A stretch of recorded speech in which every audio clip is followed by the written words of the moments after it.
I'm probably gonna have a lot of bloopers at first because I'm like, oh God, I'm shaking.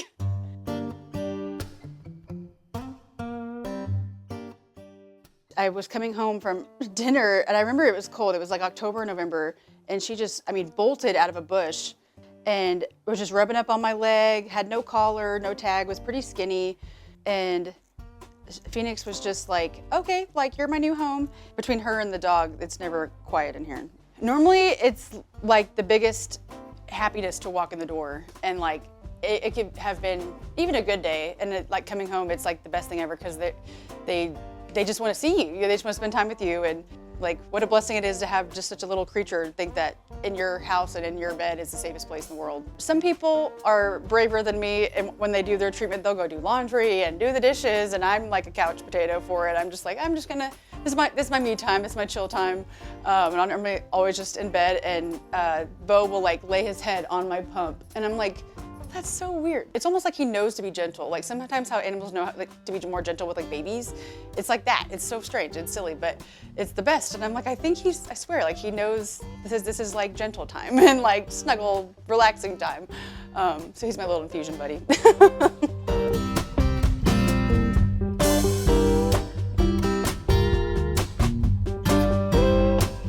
I have a primary immune deficiency, which is called Common Variable Immune Deficiency, CVID for short. It is essentially a genetic mutation in your B and your T cells, which are your kind of your primary antibodies that help fight off infection. Essentially, it's just any little thing is not actually a little thing. It turns into like a sinus infection could be so bad it turns into like a respiratory infection, then I'm in the ER, and then the ER can turn into like hospitalization because then I'm getting like pneumonia. Okay, let me get my little short person stool. The medicine supplies gets its own cabinet because they send you supplies for like, I think for like the rest of your life. I'm the worst patient. I don't normally ever check my vitals. Most of the time just because if anything is off, there's no way I couldn't tell. Like even like a sliver of abnormality, it's like red flag, like little alarms in my head that I'm like, okay, that's not normal. For the first 16 years of my life, I literally grew up thinking I am 100% without a doubt in my mind the only person on this planet that has this or that would understand what this I'm going through, or like, my family would always say, you know, if I'm sick or if I'm crying, you know, I understand, and I would always get so upset. I'm like, you don't though, like, you so don't.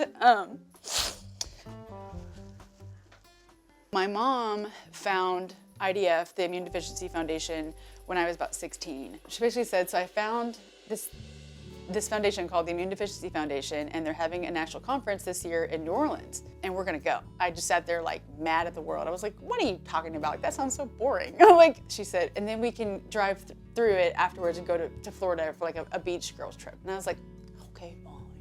And little did I know, that day or that trip was going to like reset the course of my life. I cried because IDF has really kind of given me my life back. And I remember the first day being so overwhelmed because I was like, I just couldn't grasp the concept of like, I'm in a room with people that have literally the exact same condition I have. And yesterday, and every day before that, my brain had just only known myself in terms of that isolation. And the people I met that day, they're like the best people ever. And I've met like people in their 60s, 70s, 80s that didn't get diagnosed until they were like 50 or 60 years old. And I'm like, oh my gosh, what a blessing it is that I had such a thorough doctor at 2, 3 years old that found this, and I didn't have to live with such like suffering for 10, 20, 30, 40 plus years. And then I went into veterinary medicine I think it's been about 5 years now. And then normally when I go to work, it's pretty early. It's probably about 7:30-ish. And then I come home at about 10 p.m., roughly 9, 10 p.m. So it's pretty much from sunup to sundown. I used to work 4 10-hour shifts, which wasn't terrible. It wasn't great, but I'd rather honestly have preferred the 3 13s because then I get an extra day of rest and then I can sleep. So I normally go see what doctor I'm assigned to that day, and then I go get my exam room ready, look at the schedule for the day, kind of see what all is tentatively coming in. It could be anything from, coughing dog or cat, vomiting, GI issue type situation, or it could be anything from like going into surgery for like an emergency surgery type of thing. So I never know what to expect walking in the door.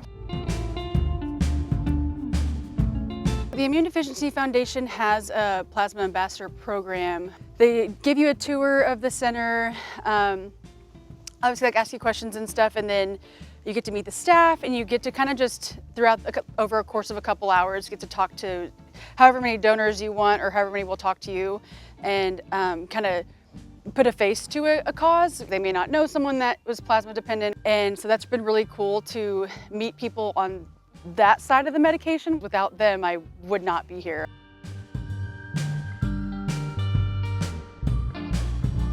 I feel like I'm genuinely like the most happiest, like it sounds so silly, but like doing something out like this with him. Like I don't know why, it's just like it's like an instant shift in my mind. If I were to close my eyes and truly think about like peace and happiness, that's kind of my favorite place to be.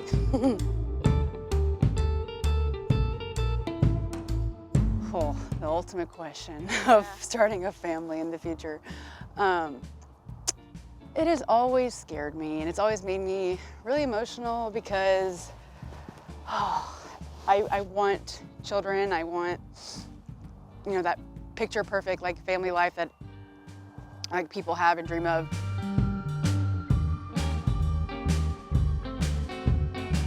Mentally, I juggle back and forth with it sometimes because part of me, it doesn't mean I 100% will pass it down, but just the possibility of it, and then like my child having to like go through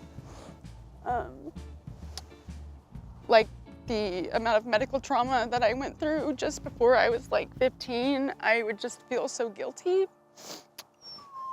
I know, cry too. But I also have like an alternative perspective. I think I would be a great mom to a kid that had a PI because I would know, how to navigate that. It's just an emotional tug of war a little bit. Anytime I even think about it, I just ugly cry. She wasn't breathing when she was born. She was blue, so that was just a traumatic birth. And, you kind of just think, okay, well, that's past us now. But once she was an infant, she was having constant recurrent ear infections and pneumonias and bronchitis, and she was just never-ending cycle of antibiotics and doctor's appointments, and just, things were not getting better. And one of her pulmonologists, or actually it was her pediatrician, that did the test the first time and says, we need to check her IgG levels and stuff like that. And I'm like, well, okay, test all you want. Let's find out what this is so we can fix it, And so that moment of getting the diagnosis, on one hand, it was kind of like a relief. I'm like, oh, it has a name. Well, that means it has a treatment, I guess. When she told me that she wanted to be a vet, it made absolute sense. I 100% think that it's absolutely about her love for animals. I think it fills something for her that humans can't do. She's found her voice, and I think, making a difference, making an impact. She's the voice for the voiceless, when she goes to DC and talks, like, what if you've told me before that, some people can't be here today because maybe they're in a season of illness, and she speaks for them, and that makes me so proud. There was a time when I worried. I worried like I'm gonna lose my child, every hospital stay. so the fact that, we could be here today and at, the age that she is now and doing the things that she's doing, I just hope that she continues to keep fighting the good fight, always chasing her dreams, doing what makes her happy.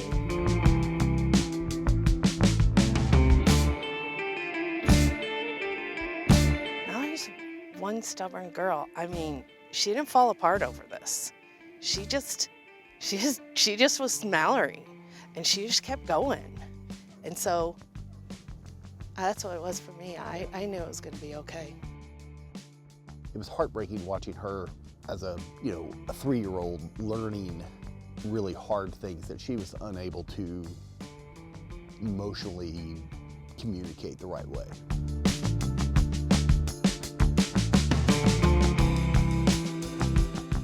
Now when she goes and does IDF things and stuff, she is really a strong ambassador, for that movement and those people. I don't remember if it was Texas legislature or the US legislature, but she came back and I was asking her, I was like, how did it go? She's not a shy person. When she realized she was advocating not only for herself, but for others, she's never going to be scared. And that's one thing that I would say about my daughter, she's not scared. One thing I learned is people with chronic illnesses, they suffer a lot and they don't show it. Mallory does not show it on the outside. I learned there's a lot of people out there like that who we don't know how hard their struggle is because they show every day a masking normal face and they live like everybody else, but it takes so much energy to do that. I'm just in the mindset of like, if I get sick, I get sick. Like, I'm not gonna not go to Europe or not go out to do this or this or this or go get my hands dirty or something because of the potential of getting sick. You got one life. You gotta live it.